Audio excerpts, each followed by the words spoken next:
ISPR के ज़ेरे एहतमाम हिल task 2025 programme का आगाज़। प्रोग्राम में के मुख्तलिफ इलाकों से ताल्लुक़ रखने वाले 1950 असातिज़ा शरीक हुए। प्रोग्राम में नामवर तालीमी शख्सियात और सहाफ़ियों ने भी अपने ख़यालात का इजहार किया।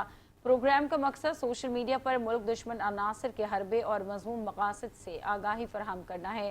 प्रोग्राम में शरीक असातिज़ा का कहना था कि खुसूसी सेशंस के ज़रिए पाक फ़ौज की साख्त, किरदार और काम करने के तरीक़ेकार को करीब से समझने का मौका मिला है।